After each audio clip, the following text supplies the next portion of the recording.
Muy bien, vamos a darle la bienvenida a nuestra invitada esta tarde. Ella es Sebastiana Barraez, periodista especializada en asuntos de investigación, asuntos militares y seguridad y frontera. ¿Cómo estás, mi querida Sebastiana? Un fuerte abrazo. Bienvenida a la entrevista una vez más. Hola, mi querido Miguel Ángel. Un saludo para ti y para la audiencia.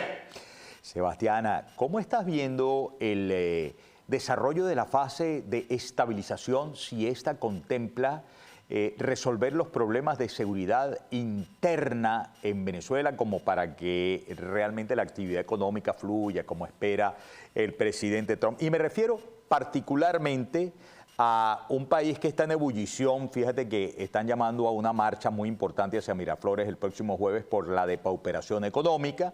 Un país que quiere que haya un cambio político lo más pronto posible, pero ese mismo país sigue teniendo al ministro relacionado con la violencia del Estado en funciones, Diosdado Cabello. A ver, Miguel Ángel, pero no solamente eso que tú estás señalando, es que ¿de qué seguridad estamos hablando? ¿Tú sabes por qué metieron presa a esa muchachita periodista que hizo una encuesta ahí en Caracas? Nicari. ¿Perdón? Nicari. Nicari. ¿Por qué la mete presa a ella y a su esposo? Por hacer una encuesta en la calle sobre seguridad. Porque es que Diosdado Cabello busca, cubrir, tapar lo que sucede en el país. Entonces, imagínense eso, lo de esta muchachita ocurrió mucho antes, pero recientemente hemos tenido, lo que pasa es que no se hace muy viral porque incluso ni siquiera los cuerpos de seguridad lo publican, muerte de funcionarios, tanto del 6CPC, de la Policía Nacional, militares, en acciones no explicadas y ni siquiera difundidas. Se saben porque algunos familiares los dejan colar o porque algún compañero de ejercicio, incluso funcionarios del 6CPC, es decir, tienen una campaña para tapar lo que ocurre en el país y vender que hay un proceso tranquilo, controlado por Diosdado, pero eso es absolutamente falso, Miguel Ángel.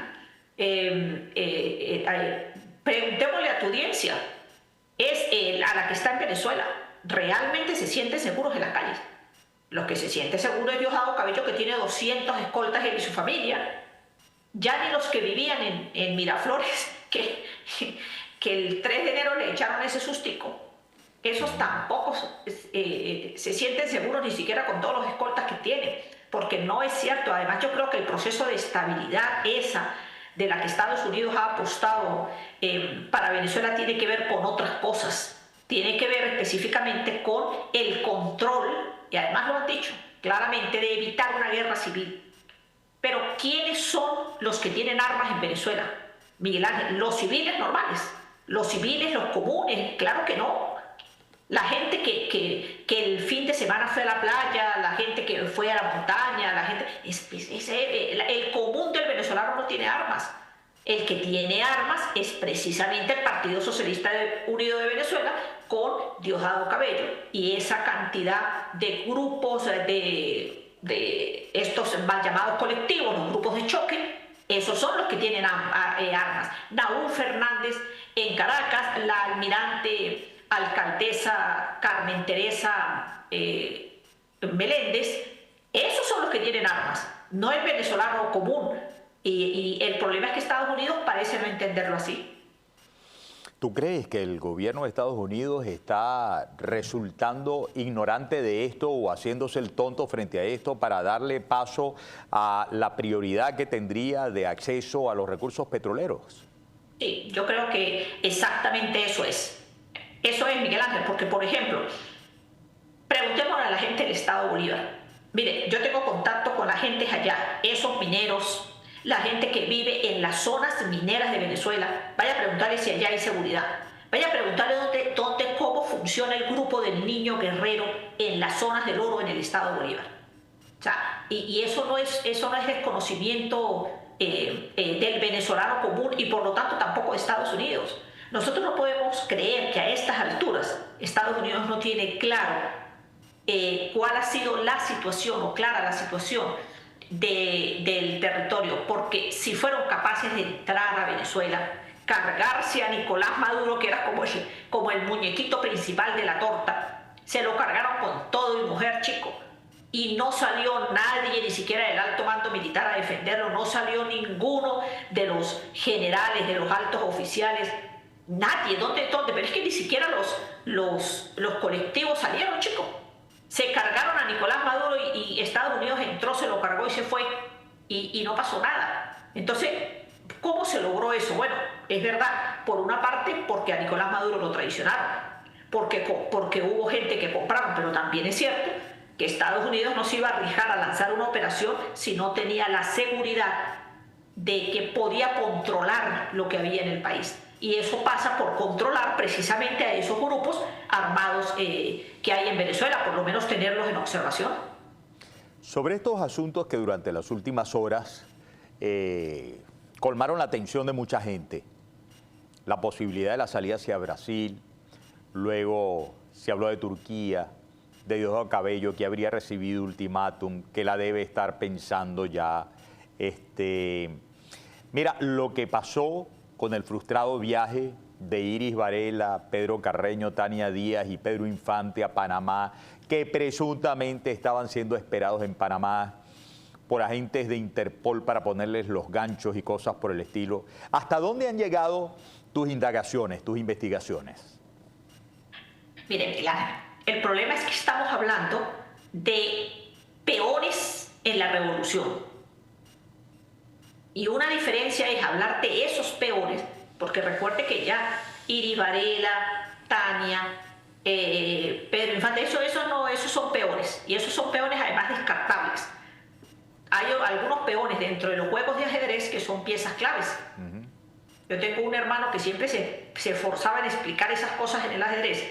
Y además en la política funcionan además desde el punto de vista del poder que representa cada uno.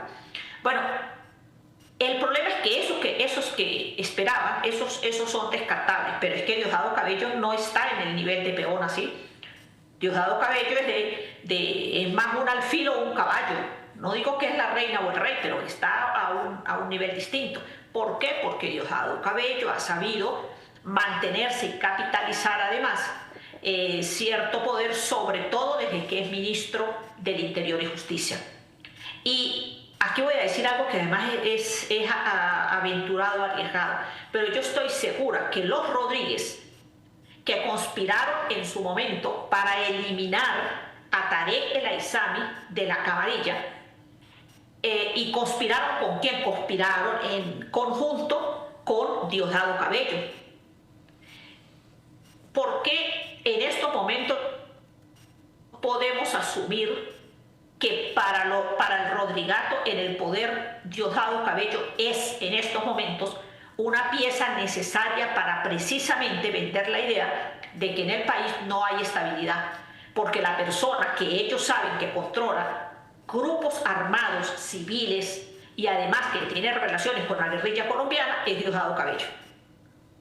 Entonces, por eso es que la situación es particularmente complicada y a mí sí me resulta preocupante que, pues, no es que me resulte preocupante, tampoco es que voy a elevar a ese nivel. Lo que sí es que observo que para Estados Unidos todo aquello que represente sus intereses son muy importantes y eso tiene lógica. Además, yo no voy a criticar eso, Miguel Ángel, porque nosotros no podemos estar a estas alturas como los sueños de Comeflor, esperando y diciendo, ay, pobrecito, es que venga el imperio a defendernos y a ocuparnos de nosotros. No, chicos, de eso se están ocupando los propios venezolanos, porque Estados Unidos tiene sus intereses claramente delimitados. Y la guerra que está librando Estados Unidos en Irán no es cualquier cosa, no ha podido controlarla en unos días como esperaba.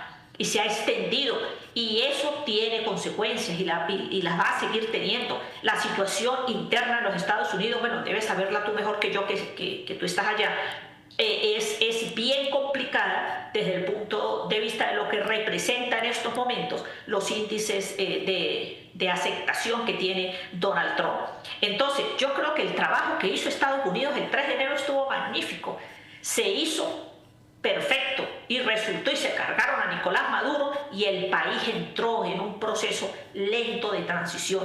¿Quiénes están empujando para que haya realmente una transición en Venezuela? Bueno, esos que salen a protestar, esos familiares de presos políticos que se han apostado al frente de las cárceles, esos sindicalistas que se están tratando de poner de acuerdo, e incluso algunos sectores amplios, además, sectores de la sociedad civil que saben que llegó la hora de realmente de jugar a los venezolanos en un escenario para impulsar definitivamente la transición.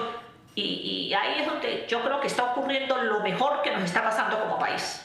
Muy bien, déjame hacer una pausa. Al regreso agarro el hilo por donde lo dejaste, porque es que en esa lucha tenemos una fecha por delante, que es esta misma semana. Yo te digo, Sebastiana, yo había hablado, por ejemplo, aquí con Carlos Ortega, unos días previos al 12 de marzo, y claro, yo sabía que estaban haciendo la convocatoria a la calle, pero yo me sorprendí, como mucha gente se sorprendió cuando vi la cantidad de gente que salió en todos los estados de Venezuela y cómo incluso vencieron cordones policiales. Claro, también era extremadamente sorprendente y novedoso que los cordones policiales y gente de la Guardia Nacional ya no tiraba bombas lacrimógenas ni estaban ahí en líneas generales maltratando a nadie, ¿no? Luego vinieron algunas detenciones y tal, pero ya lo lograron al Palacio Federal Legislativo y en esta fecha están reiterando hacia Miraflores. Y eso comporta un reto superlativo por la historia que todos conocemos. De eso quiero hablar contigo al regreso de la pausa. Sebastiana Barrades con nosotros, no se muevan de ahí, ya venimos.